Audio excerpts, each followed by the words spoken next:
भारत के लौह पुरुष कहे जाने वाले, भारत रत्न की उपाधि से सम्मानित सरदार वल्लभ भाई पटेल के जन्मदिन पर श्रद्धा से भावांजलि। श्री वल्लभ भाई पटेल भारत के ऐसे नेताओं में से थे जिनको सरकार में भी और जनता में भी अटूट विश्वास प्राप्त था। स्वतंत्रता आंदोलन में उनने जिस तरह की भूमिका निभाई, जिस तरह का वो लोगों का मार्गदर्शन करते थे, उसके सब लोग कायल हो गए थे। उन्हें वहाँ महाराष्ट्र में आंदोलन करने के लिए भेजा था, बारडोली आंदोलन। उन्होंने बहुत ज़बरदस्त स्वरूप दिया, जनता उमड़ पड़ी, ब्रिटिश सरकार को काबू करना मुश्किल हो गया। उन्होंने पुलिस से अपील की कि इन लोगों के साथ, ब्रिटिश सरकार ने, कि इनके साथ बहुत कड़ाई से पेश आओ, ज़रूरत पड़े तो गोली चलाओ। सरदार पटेल ने पुलिस वालों से कह दिया कि ध्यान रखना, ये तुम्हारे ही भाई हैं और आज़ादी आएगी तो सिर्फ इनके लिए नहीं आएगी, तुम्हारे लिए भी आएगी। तुम्हें ये शोभा नहीं देता कि इनके साथ अत्याचार करो।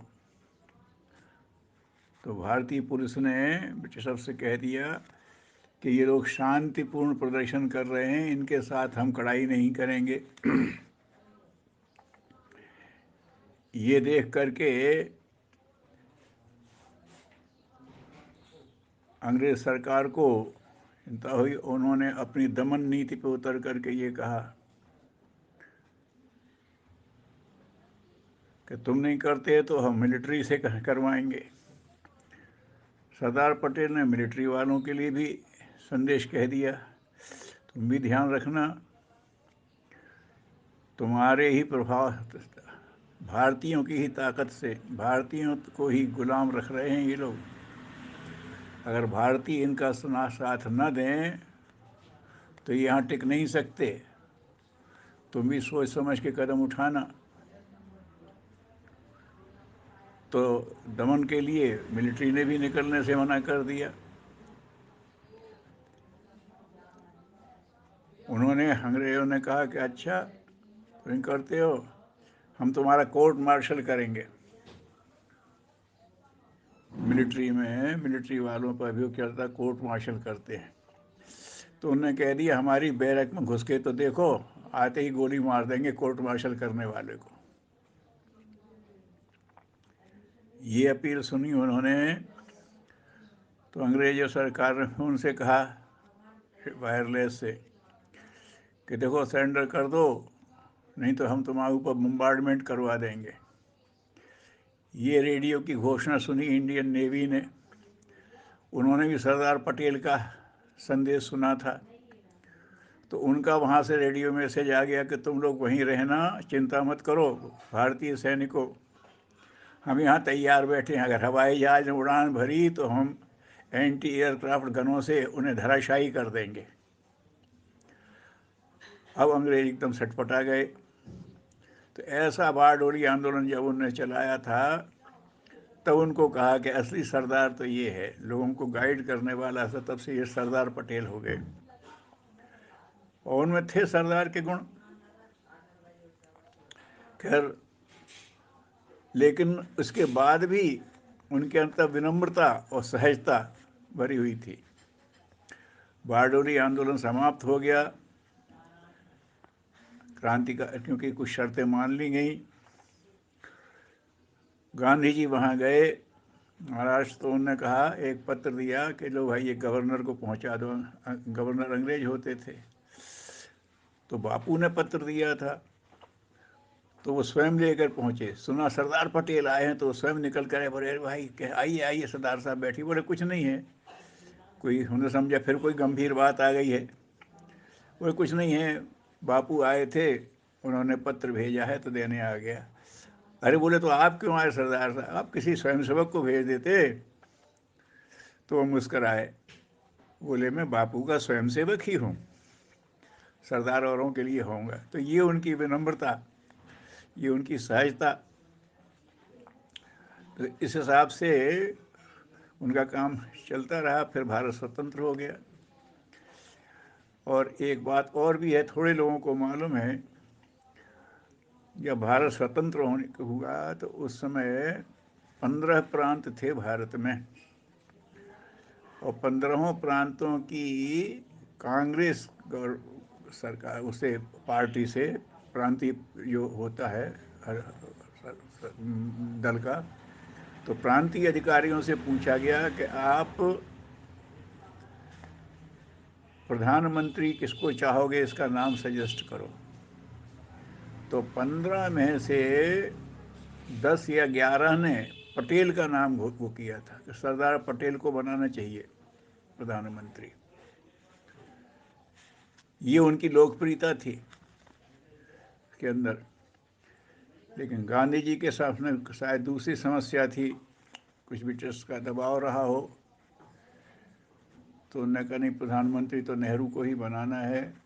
कहते हैं कि उनको ये लगता था कि अगर इसे प्रधानमंत्री बनाया तो ये शायद कांग्रेस को तोड़ दे, ऐसा भी कुछ लोग कहते हैं, सत्य तो पता नहीं। लेकिन बात उनकी, सरदार पटेल की लोकप्रियता की ये थी। तब फिर उनको प्रधानमंत्री नेहरू जी को बनाया गया, और गृह मंत्री और उप प्रधानमंत्री सरदार पटेल को बनाया गया। और उस समय गृह मंत्री ये थे, सबसे बड़ी समस्या ये थी कि अंग्रेज जाते समय सभी राजाओं को स्वतंत्र कर गए थे।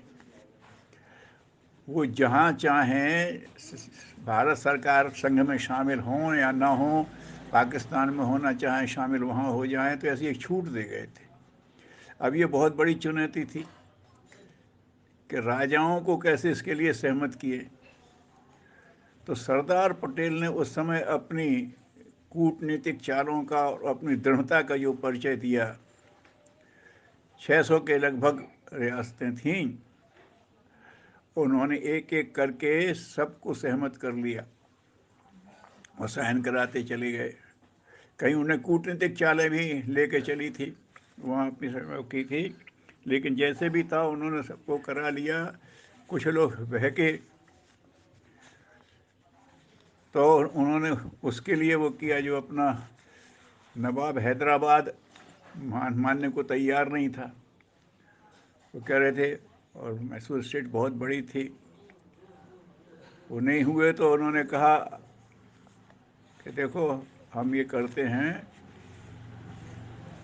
और नेहरू जी से कह दिया कि आप इसको हम निपट लेंगे, आप जाओ। क्योंकि नेहरू जी से एक गलती हो गई थी।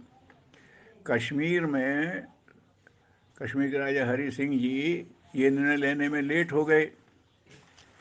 कबायलियों ने उन पर आक्रमण कर दिया। जब उन्होंने देखा कि हम इनको नहीं पार पा रहे हैं, तब उन्होंने हस्ताक्षर करके भेजा। उस समय तक वो लोग काफ़ी कबायली अंदर घुसे आए थे, और लोगों ने कहा अब क्या होगा, लेकिन सरदार पटेल ने कहा कोई बात नहीं, हम अभी भी देख लेंगे।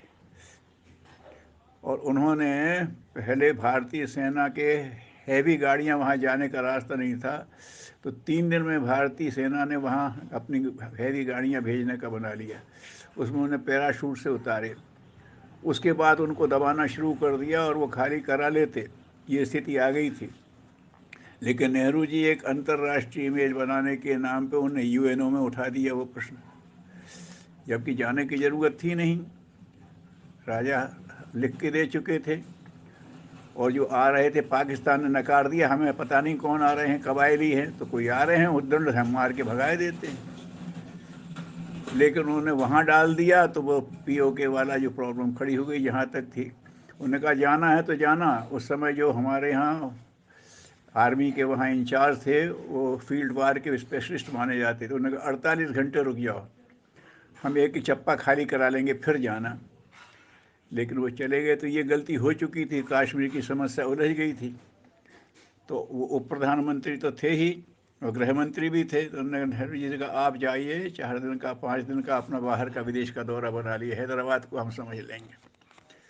तो नेहरू जी मान गए, वो चले गए। उसी बीच में उन्होंने मिलिट्री मूवमेंट्स ये कह करके किए थे कि ये रेगुलर चेंजेस हो रहे हैं, लेकिन सबको हैदराबाद को, और हैदराबाद को उन्होंने घेर, कहा तो था कि हमने पुलिस एक्शन किया, लेकिन वो पूरा मिलिट्री एक्शन, कूटनीतिक चाल चली, उसको घेर लिया। वहाँ एक कासिम रिजवी थे, उनने रजाकार सेना बनाई थी, बहुत जैसे आज के उग्रवादी होते हैं वैसी सेना थी वो। हम ये करेंगे, हम लाल किले पर झंडा फहराएंगे, तो उसने सब लिया और रजाकार नाम का एक आदमी नहीं बचने दिया, सबको ख़त्म करके, और 3 दिन में सारा ऑपरेशन हैदराबाद ख़त्म हो गया। नवाब हैदराबाद को मौका मिल गया, अपने प्लेन से वो निकल गए, नहीं तो उनको ही पकड़ लेते, बात होती। खैर वो हुआ और फिर उसका हैदराबाद का विलय हो गया भारत में, नहीं तो एक और बीच में नासूर की तरह वो खड़ा हो सकता था। तो ये उनने मजबूती दिखाई, तब से उनको लौह पुरुष कहने लगे थे। तमाम ऐसे बीच बीच में बातें आई थीं, लेकिन उनने करे तब से वो लौह पुरुष कहलाने लगे सरदार वल्लभ भाई पटेल। तो उनके ये जो रजवाड़ों के एक करना एक बहुत बड़ा योगदान उनका था, जो भारत का आज इतना स्वरूप ठीक बन गया है भारतीय गणतंत्र संघ का, उसमें उनके बड़े बड़े अनुदान हैं। तो स्वतंत्रता आंदोलन के समय भी और उस समय भी उनका रहा, और उम्र में नेहरू जी से बड़े थे। गांधी जी के भी प्रिय थे और उनमें आपस में बहुत अच्छा तालमेल भी था। लेकिन चूंकि उम्र थे, अपनी उम्र से वो चले भी गए, तो उसके बाद उन्हें भारत रत्न बाद में दिया है, मरणोपरांत दिया गया है। तो ऐसे हमारे वल्लभ भाई पटेल वो पक्के सरदार, मतलब सही मायनों में लीडर, सही मायनों में नेता, लोगों का मार्गदर्शन करने वाले थे। उनसे प्रेरणा यही लेना कि आदमी कैसे एक अपने मजबूत इरादों से असंभव कार्यों को भी संभव बना सकता है, उनके जीवन से होता है। और उसके बाद भी अपनी सरलता और विनम्रता, सादगी उनकी इस स्तर की थी कि हमने देखा है, प्रत्यक्ष तो नहीं देखा, लेकिन उस समय जो डॉक्यूमेंट्रीज आती थी सूचना की, तो उसमें फिल्म देखने में दिखाई जाती थी, उसमें उनको देखा कि उनके चश्मे में एक डंडी है और एक में वो काला काला धागा बंधा हुआ है। फुर्सत नहीं है या क्या नहीं करते हैं, लेकिन वो उनकी एक सादगी इस स्तर की थी। और वो खादी पहनते थे। और उनकी पुत्री ने जीवन भर उनकी सेवा की, मणिबेन पटेल, जीवन उनकी सेवा की, शादी नहीं की। जब वो बीमार हो गए थे तो उन्हें देखने के लिए, बड़ा वैसा संस्मरण है मार्मिक, महावीर त्यागी नेहरू जी के साथ के समकालीन थे, तो वो देखने गए। तो उन्होंने देखा कि मणिबेन जो साड़ी सवेरी ही खादी की पहनती थी, उस पे या साड़ी पे या उनके ब्लाउज पे थिगड़ा लगा हुआ है। तो उनने वैसे ही लाड़ से, जैसे चाचा बोलते हैं, कह रहे मणि तुझे शर्म नहीं आती, इतने बड़े बाप की बेटी है और थिगड़ा लगा कपड़ा पहनती है। तो उसने ऐसे ही देखा पिता के उसमें थे, बोले शर्म उनको आए जो सिद्धांतों के विपरीत चलते हैं। ऐसा कह के वो तो चली गई। एक वहीं बैठे थे, उन्होंने कहा त्यागी जी तुम किससे बात कर रहे हो? उन्हें क्यों? मणि बेटी से बात कर रहा हूँ। उन्हें फिर पूछता हूँ तुम किससे बात कर रहे हो? बोले क्यों? मैं आपको बता दूँ कि मणि बहन आज भी तुम्हारी तरह खादी भंडार की खादी नहीं पहनती, स्वयं जो सूत कातती है उसी से जो वस्त्र बनता वो पहनती है। पिता की इतनी तबीयत खराब होने के बाद भी भारत के गृह मंत्री, उप प्रधानमंत्री की बेटी इस तरह से रहती। तो वो मुझे लगा कि जैसे मैं बौना हो गया उसके सामने, कैसी साधिका वो थी। तो उनका है, उन्होंने हंस के यही बोले, अरे भाई अब उसका बाप कुछ कमाता थोड़ी है कि उसका वो करे। ऐसे कह के उन्होंने सहजता से उस बात को कर दिया, लेकिन बहुत ज़्यादा उनके अंदर वो जिसको कहते हैं सहजता, ममता, दिलेरी कूट कूट करके भरी हुई थी। तो ऐसे सरदार पटेल को लोग स्मरण रखें, उनकी जीवनी को लोगों को सामने लाया जाए, उनके संस्मरण लोगों को सुनाए जाएं। जो आजकल के नेतागिरी के चस्का जो लोगों को लग गया है, वो अगर पूछे कि देखो नेता कैसा होता है, अगर ये देखें तो भारत की धारा वो धारा बन जाए वास्तव में जो विश्वगुरु होने के लिए आवश्यक है। देर सवेर बनेगी, लेकिन अगर सरदार पटेल को आदर्श मान करके नेता आगे चलें तो निश्चित रूप से सबका हित होगा, राष्ट्र का भी हित होगा। बहुत बहुत सबके लिए मंगल कामना, पूर्व भावांजलि, श्रद्धांजलि। ओम शांति।